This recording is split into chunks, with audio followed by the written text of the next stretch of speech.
everyone, welcome to this week's edition of the Pinniped Community Meeting. Today's date is November 4th, 2021. If you are watching this recording on YouTube, we highly encourage you to come and join us and get to know us, get to know the maintainers. If you have any questions on Pinniped or want to provide feedback to the maintainers, anything you are interested in regarding the tool, as well as if you need help with anything, or you can listen in, lurk. You don't have to actively engage. We welcome all types of participants. So come and join us. We meet every first and third Thursday of the month at 9 a.m. Pacific time. If you do have something to discuss with the team, you can put that down in the discussion topics section, and we will get to it towards the end of the meeting. You're unable to join and still want to reach out to us, you can find us at the Kubernetes Slack workspace within the Pinniped channel. And if you aren't a member of that Kubernetes Slack workspace, you can request an invitation to gain access. And it's normally pretty quick, shouldn't have a problem getting access to that. And then you can also find us on Twitter in Project Pinniped.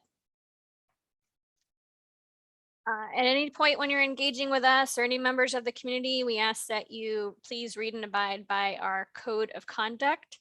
And that includes interacting with us on Slack, on Twitter, on GitHub, as well as within this community meeting. If you are using the tool, we would love to know more about your use case with it and the organization you may represent, or if you're independent using Pinniped. We're really curious as to what you're using it for and want to know more about that. You can go to this GitHub discussion and put the details in a comment, as well as adding your logo if it's an organization, and we could do some cross promotion with it and add it to our adopters page. Also, when you're attending these meetings, we ask that you put your name and the organization you're representing, and that just helps us keep track also of who's attending from outside of the maintainers. And next up for announcements, the Pinniped talk recordings are now up on YouTube from KubeCon, CloudNavCon North America. And you can find those links here and go take a look. If you have any feedback for us, or if there's anything you wish that the team would like to talk on in future events, please let us know. All right, status updates regarding project roadmap. So it looks like we got 3 things in the works for this month. Anybody want to go over this? What to expect in terms of talk about the FCM refresh stuff you've been working on for LDAP first? So the first one, supervisor token refresh fails when the upstream refresh token no longer works for OIDC, is pretty much done, or the basic work of just checking the refresh token still works is done. So that'll be whenever we cut a release, including that. I'm done with the basic check that an LDAP user still exists, still has the same username and UID.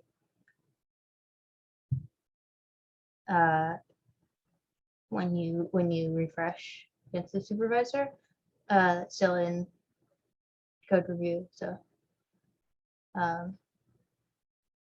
it's close to done. And then yes,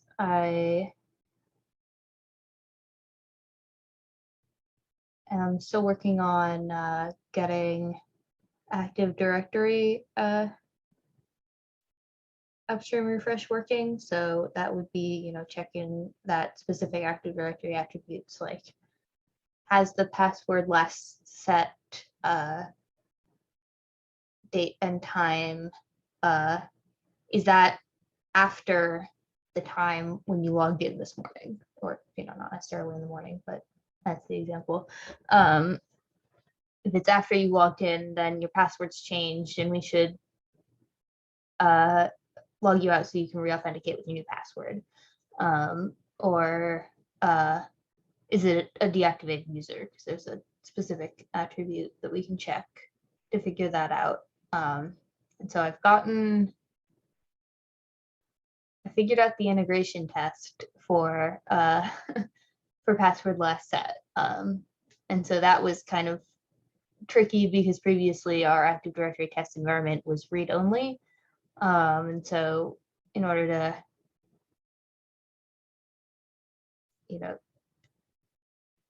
give a test user the permission to create, our test bind user the permission to create users, and then use that to create a user, change the password, and then see that after that the logging in as the user works before you change the password, and refreshing after you change the password doesn't work.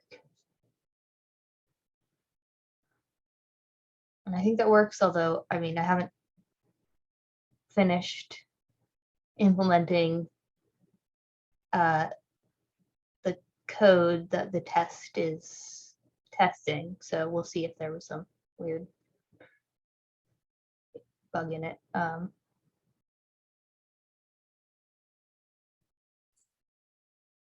Margaret, remind me, what did we say we were gonna do about password expired and disabled or locked accounts? Not disabled, but locked. You decide on those? I don't know if we made a decision. I think we said we'd definitely do password last set and account disabled. And then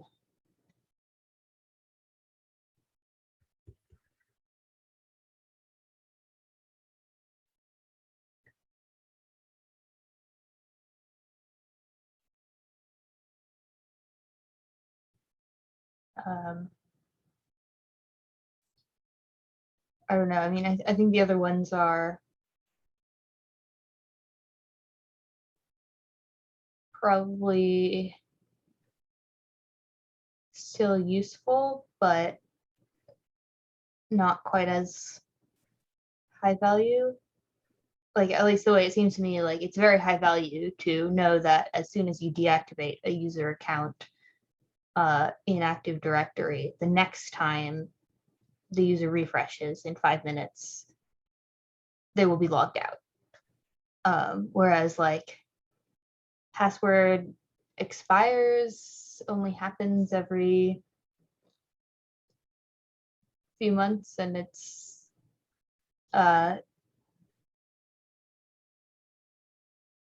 usually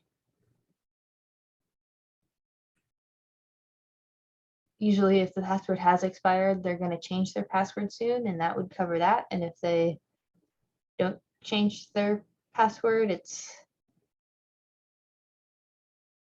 still good to know, but it's not like a critical, like we need to revoke access to the system right away, in the same way that like a deactivated user, someone's been deactivated for a reason,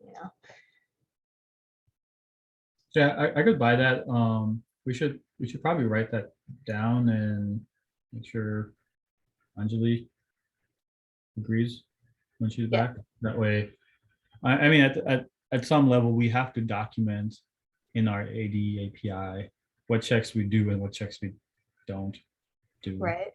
That way, it's clear to a administrator when they're configuring this stuff. What can they rely on, and if for some reason their way of disabling users or another way, or in however they revoke access for users, if that's not covered, then they're aware. Right. Yeah. Scott, since you have experience with AD, is there any other obvious patterns of revoking access in AD that you're aware of that we should try to cover? So the only other thing that I've seen done in certain organizations when it comes to disabling or revoking permissions is when they move a user to a different organizational unit. If they change the DN of the user, because permissions in the end can be granted based off of what OU someone is under. So that's the only other thing that I can think of, which is, a long change. But because of the way that Pinniped works, where it's getting the group membership again every, every refresh, if I remember correctly, then, that shouldn't be as much of an issue. I would think, at least. So the way that we're checking Margo has some bad users news. still exists is by the DN. So in that, if the DN changed, then you would be logged out because we wouldn't be able to find you. Awesome. But we're that still makes sense. kind of trying to figure out the most reasonable way to do upstream groups refresh, because it can be a pretty slow operation. So it might not make sense to do it in line. Like if every time you refresh, you have to refetch nested groups, which might in some large Active Directory instances take 45 seconds. That's an unusable product if you have to do that every 5 minutes. So at login, it's fine. It's not when it's the refresh every 5 minutes. right. Yeah. And so, there's maybe we could prefetch it and do it sort of out of line with the refresh operation at some frequency or something like that. We're still figuring that out, but we have not implemented that. Yeah. Okay. Yeah. So far, what we are talking about is just sort of like user level control. So if your if your UID or username changes, or we believe your account to be disabled or some concept of revoked, you revoke your session. Yeah, and I think it makes sense. I do think that it makes sense not to do it for the password has expired, just because the usual flow in a lot of those organizations is that when they log back into Windows next time, it will ask them to put in a new password. They'll put in their old password, they'll give it a new password. That's something that wouldn't be done through the Pinniped CLI, that when they tried to log in again, and the user doesn't know that his password is expired when he's logged into his Windows machine. So it would just create a very weird user experience where the user won't necessarily understand why he's logged out. If he's disabled, he should know if his password changed, he knows that he changed his password. Okay, yeah, that all makes good sense. Does the same reasoning apply to locking yourself out? Maybe. So that's an interesting one, because a user being locked out means that they tried to log in multiple times with that user and it failed. Yep. The way that I view that is that may actually be a legitimate case to lock them out, because that means that the person is making a mistake with their password and there may be some other entity trying to log in with that password that is locking them out. So that usually, in that case, from my experience, locking out from a user happens from logging into their Windows machine too many times where they mess up with the password. And then they know that the user is locked, because whatever system it is that they tried to returns back your user is locked. Or there's some malicious character trying to take over their identity, at which point you want to lock out any permissions that they have anyways, as well, because there's some security breach or whatever going on there. So I think that locked does make sense. But yeah. So I'd say locked, no. It should be locked out, but not for the other case. Okay. Yeah. Okay. So if I could distill what you said, if the reason for the account not working is some active reason, in the sense that it was locked due to either bogus or incorrect attempts from the user or someone trying to break into the account, or the account was physically disabled, or the user object was physically moved in AD as a way of stripping permissions. Those are all active things that happen either caused by the user, a malicious actor, or the IT admin. And we use those as signals to say, okay, your Pinniped session has to be nullified and you need to start over and log in again, which is actually relatively benign with us because you're just typing your password. But in the case of password expiration, that just happens sort of implicitly in the background, and the user will catch up to that probably within a couple hours to the next day, and that's probably fine. It's not a big deal. And certainly if they, I suspect if they tried to make a new session with Pinniped, AD would refuse to bind because their password has expired. And they did have to go investigate why AD was refusing to let them log in. Exactly. And after they log back in with Windows, within 5 minutes, their Pinniped session is now disabled again because they've changed their password when they logged back into Windows. So now they just log back in with the new password that they just set. Yeah, so I think active changes, yes. What happens in the background? Yeah, that makes perfect sense. Cool. Makes sense. I think on the group stuff, I think the high level thoughts we have right now is we would do groups refresh for OIDC every time because access to, like, doing the refresh and then doing a user info lookup is supposed to be quick. So I think we could probably do that every time. For LDAP and AD, I think probably the simplest thing to implement / not trash your AD server for bad reasons would be when you refresh, we would lazily in the background initialize a group refresh. And that would update your groups slowly at probably some cadence in the background. And then as you do refreshes, we would update your groups to what we thought they were now, but it would probably come in lazily instead of trying to, and it would not be in line. It would just happen in the background somewhere. Right. I mean, it would be the next refresh after that came back would return the answer that was cached at like the supervisor, basically.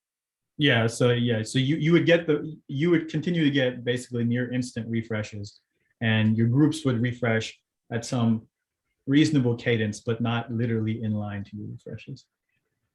Right, which I think makes sense. I think the other option, if that's, the other option is just have a Pinniped command of Pinniped LDAP refresh or something like that, where it would be if it was difficult to do with the caching and not in line, is just to have even if it is a manual command of Pinniped refresh LDAP groups or whatever, having a mechanism to do it would be a great thing, even if it's a manual task, because groups in Active Directory are not something that change every 5 minutes usually. It's great to have that update, but if you're expecting to get different permissions now, then you can run a refresh. I guess currently the way to do that would be delete your session and then log back in. be logged back in. Yeah, we really do need to make a logout command. So Yeah. deleting your session does not involve doing something silly like deleting a file on your system. Yeah, people shouldn't have to know about that cache file. They should just be able to say log out. Exactly. And then there could be, that, or just the subcommand of refresh, which would just take whatever is in the cache ticket and would run a refresh. But the user knows then they're doing a refresh and it'll take 45 seconds like a login. Yeah, I kind of worry about discoverability of that. I feel like people tend to assume like, oh, something doesn't seem quite right. Maybe I should try logging out or logging back in. Turning it off and turn it on again. Yeah, basically. Whereas I don't think it would necessarily occur to people to look for an LDAP refresh command. Yeah. Yeah, and I think it's definitely a last resort type of thing. If the, obviously inline is a serious issue, so that's, just an issue. But doing something async would be definitely preferable to that. But yeah, and I definitely am plus the login.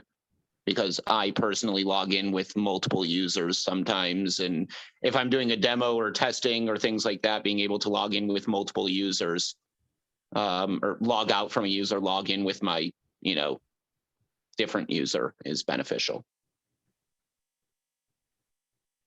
Yeah, totally. I think, we have that story open for helping you get like kube configs from the supervisor, more dynamically and stuff. I think sort of in that same vein, just like a more user obvious way of controlling your sessions. Like maybe, not even just having to log in and log out. Maybe you're allowed to log into more than one user, and then you tell Pinniped like, this is the active user or whatever, or maybe it's like a per terminal thing where you can say, well, in this shell I want to be Mo, and this other shell in Margot, whatever. That way, like things like demos and just demonstrating the system working are not like semi-crippled by constantly being like in just one state. Right. Yeah, currently for demos that I do of this type of thing, I have 2 WSL machines opened up on my Windows machine with Pinniped with the same kube config. Same Pinniped kube config, but this one's logged in as A, this one's logged in as B, and then it's all local on my machine. But it's still a bit hacky because it's 2 VMs running. Yeah, I mean, what you could do, so if you had the easiest thing probably is if you just had 2 separate users on the WSL VM, like Linux. Right. But all you basically have to do is give Pinniped different home directories.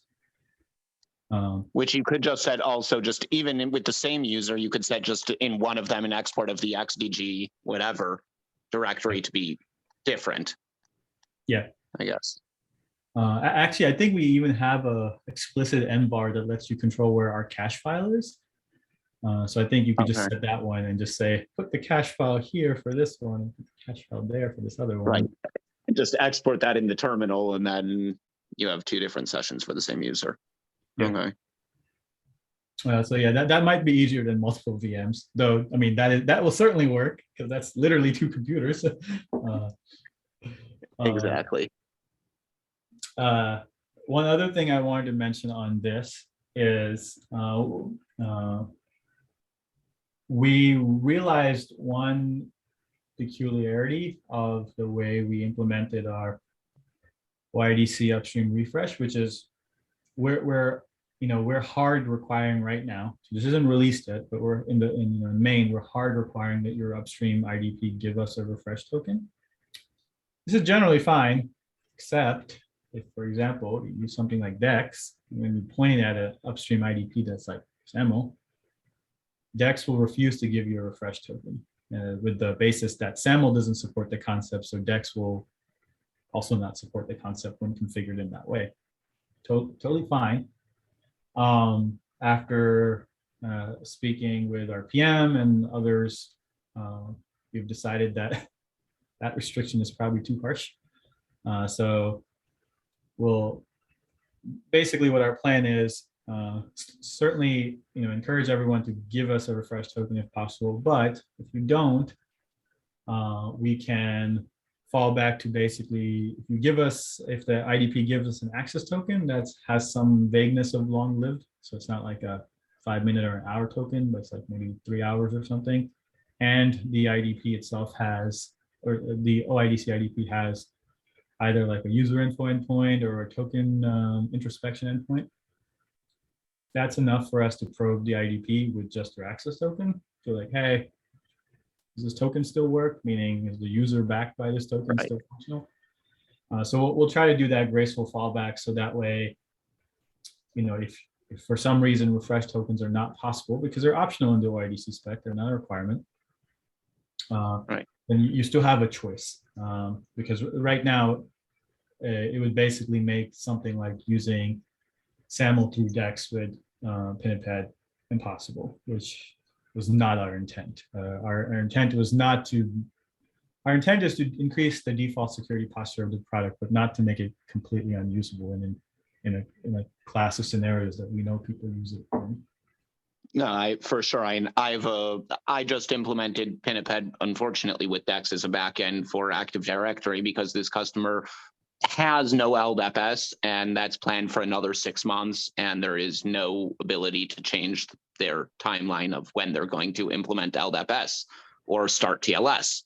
So Dex supports 389, and so for a temporary, that was done.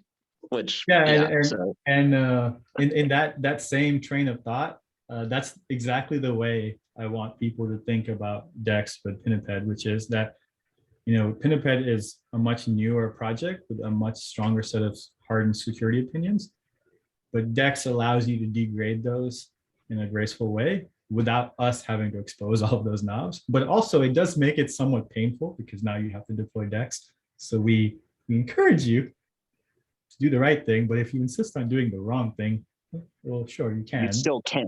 Exactly. It's not blocking me from being able to use Pinniped. It's just have fun deploying Dex and setting up that config map, which is a pain. Yeah, for Dex. but I think doing bad things should require some amount of friction. Not catastrophic. I completely agree. I completely agree with that. Cool. I think I can talk about the next thing real fast. So in the same line with hardening our upstream refresh, we've been working on hardening our TLS configuration. So today, if you do like a TLS scan of Pinniped components, they'll respond with, I'll support triple DES as a cipher. That's what they do. And then we failed the security audit pretty hard immediately. So this is relatively going well. The Kubernetes client code that we use has put up a significant fight and not being willing to configure these knobs in any reasonable way. But I think I have coerced it to behave after, I don't know, like 3 weeks now. Some absurd amount of time has been spent on this. How many commits? I'm at commit 60 something right now. It's fine. I'll squash it. It'll just be one big commit with all the bad things ignored. Like it's gone through so many revisions. There's like so much commented out code where I was like, well, that didn't work. I'll just comment it out and try a different thing now. But it's going well. And so basically the default security posture of Pinniped will be that we'll support ciphers that were considered state-of-the-art 8 years ago, roughly speaking. So you'll be able to still connect to the Pinniped supervisor with like IE11 on Windows 7, that time frame, 2012, 2013 era. So it's not crazy or anything like that. And of course, if you insist, you could put Dex in between us and your IDP and then also have same downgrade of your TLS if you insist. Scott, did you And what's the minimum TLS version that you guys would support in this case? Yeah, so minimum TLS actually hasn't really changed because I think we had a linter that would yell at us. So that has always, I think, been 1.2 for us.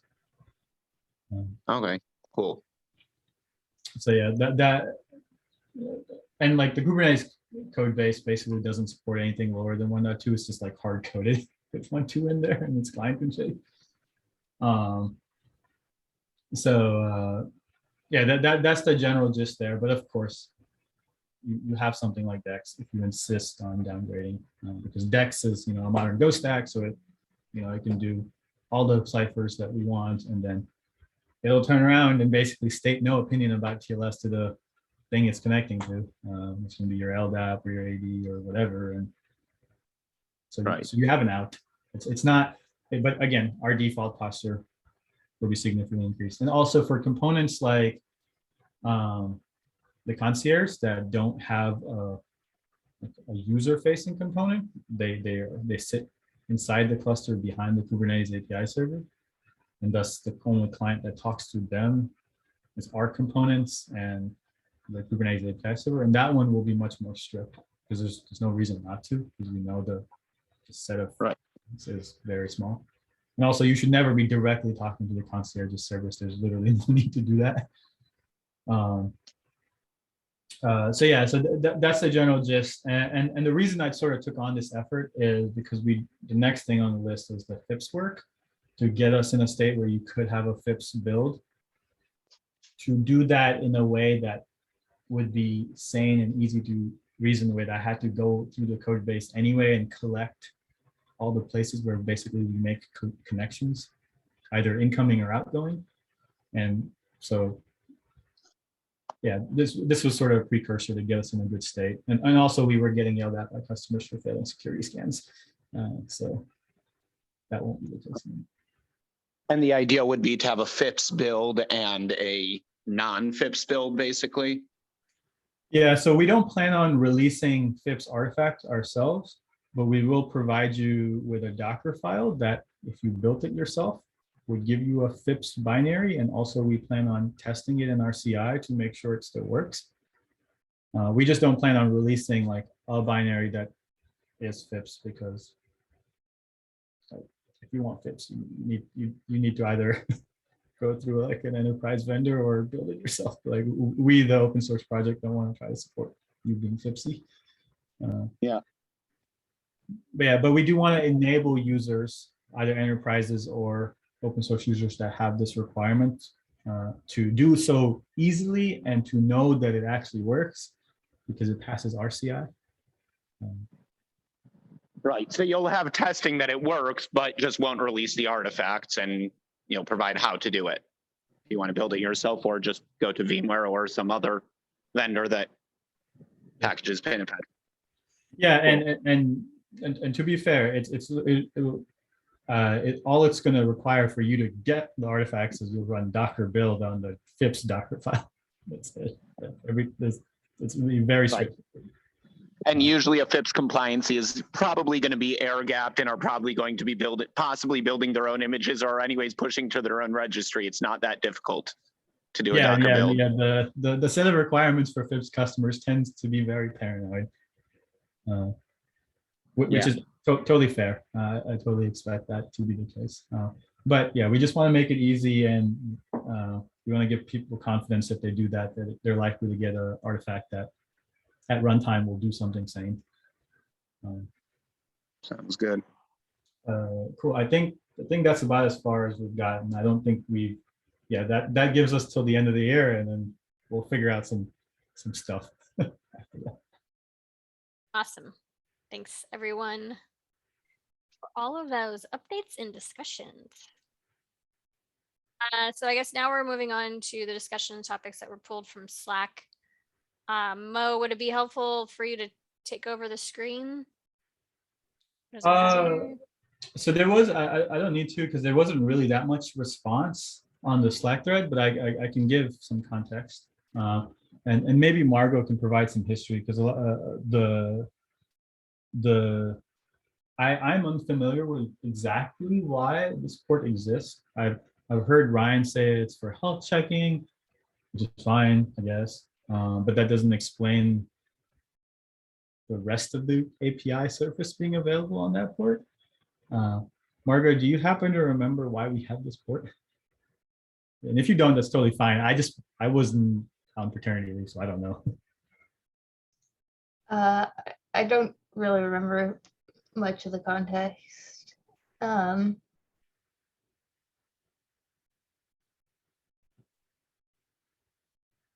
Yeah, I guess the idea that the health check seems fine to have available on HTTP, but I don't really remember more than that or why everything else was there as well. Yeah, and I think it's an ease of use. I think it is an ease of use on, for example, like AWS, where it can do the SSL termination at the ALB.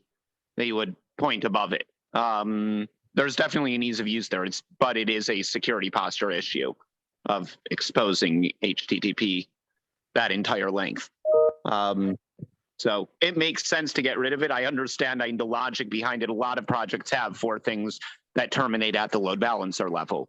That doesn't mean it's secure or a good thing to do. A lot of people still use plain LDAP, and that's not good either.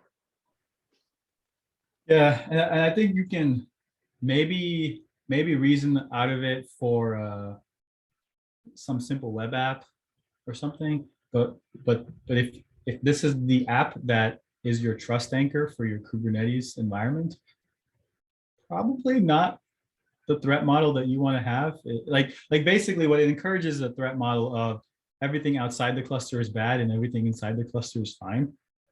And if anyone keeps up with security news, all of the modern attacks are they get in your environment and they sit and they wait and they observe and they learn and they pivot. Like having a plain text channel that is passing back and forth credits, especially if it's like AD or LDAP is your IDP, then you're literally passing in passwords back and forth through that plain text channel. Seems like a bad idea.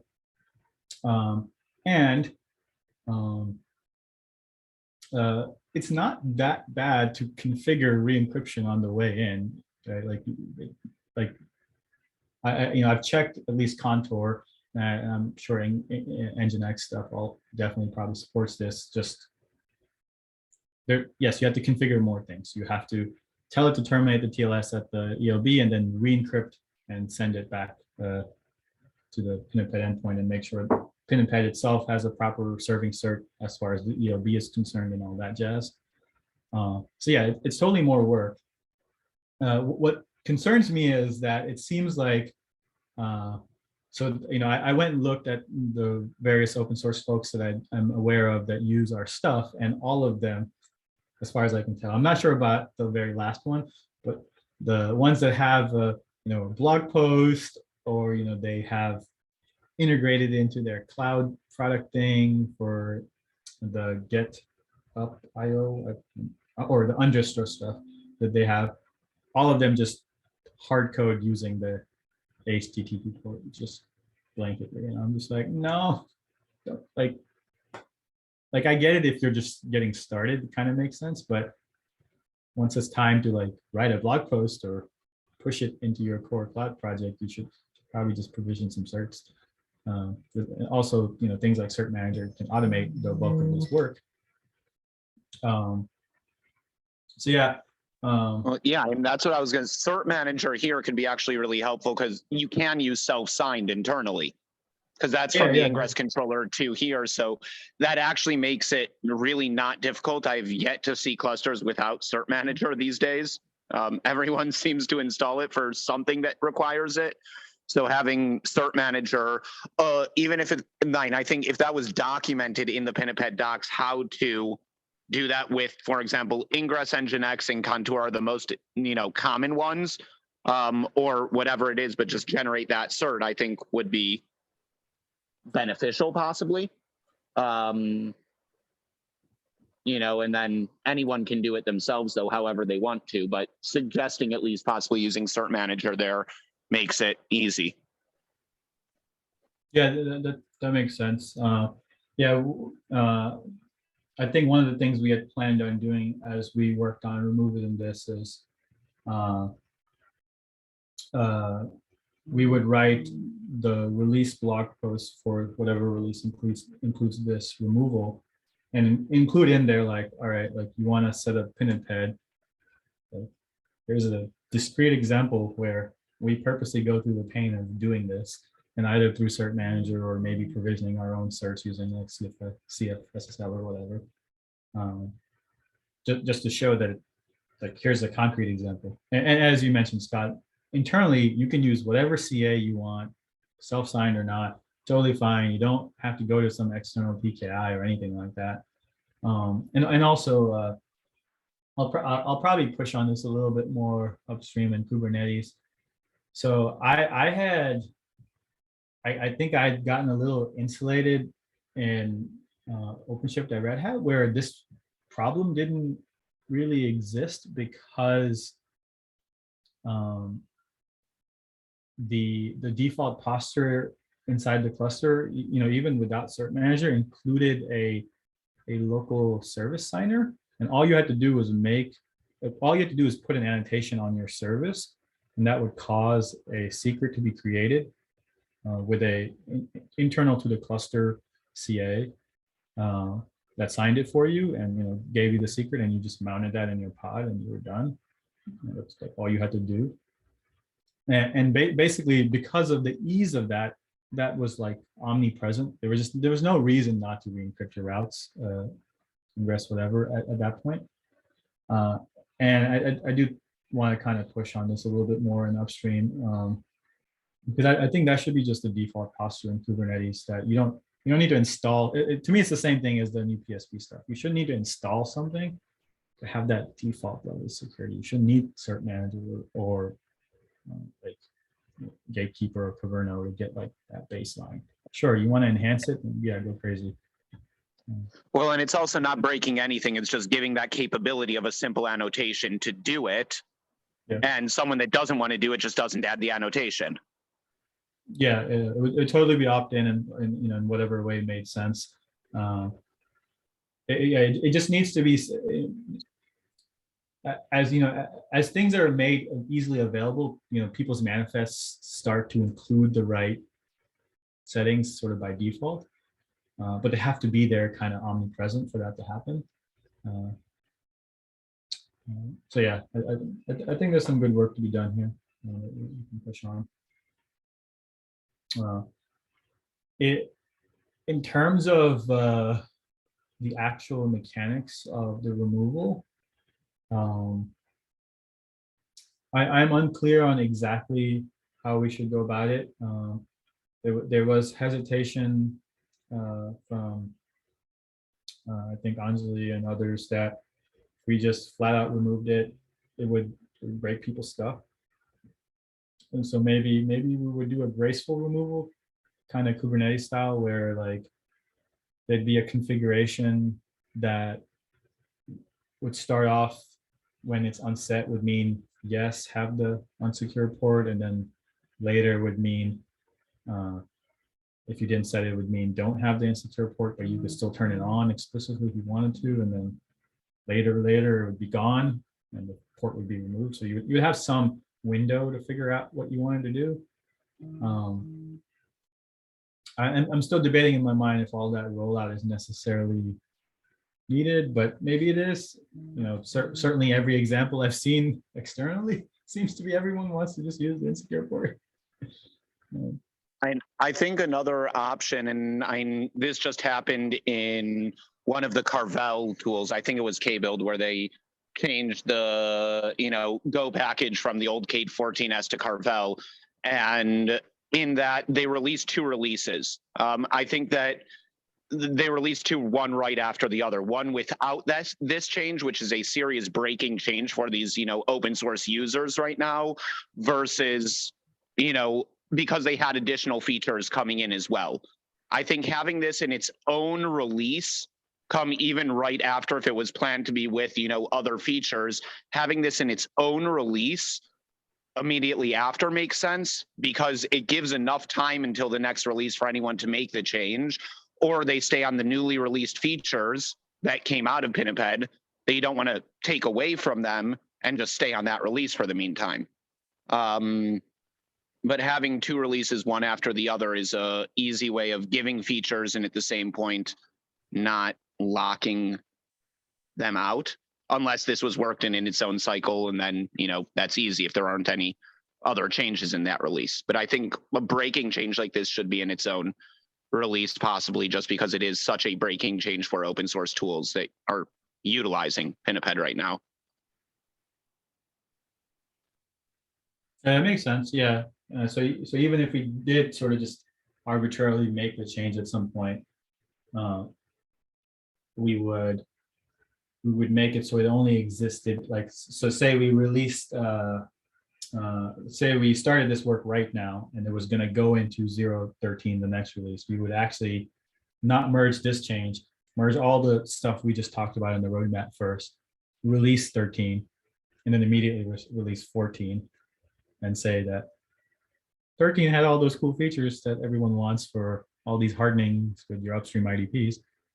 By the way, 14 is what you should be on, and all that did is also remove this port. So upgrade to 13, get everything working there, and also fix your TLS stuff, and then upgrade to 14. Exactly. Yeah. I have a sort of like a one thing that we recently saw is Pinniped wasn't working correctly on a private GKE cluster because of some networking constraints. And so one thing I planned on doing was changing our default service ports, the ones that are sort of like used internally, from instead of like 8443 to like 10,250. I think that's the port. The reason I would pick that port number is because that's the port number that is what the kubelet listens on. And so it tends to always be allowed. So that would make it so in those environments, it would work by default. The concern I have is I think during a rollout of your deployment on such an update, there'd probably be at least some transient time where traffic doesn't route correctly. I mean, it might be on the order of a minute on like a fast cluster or whatever. So it's probably not a big deal. What I'm trying to figure out is certainly, you know, that would be included in any release notes that whenever such a change happened. But I'm trying to think of like how people view upgrading a component like this. Like, is that 1 minute blip okay? Do we have to come up with more fancy approaches to try to not make that happen?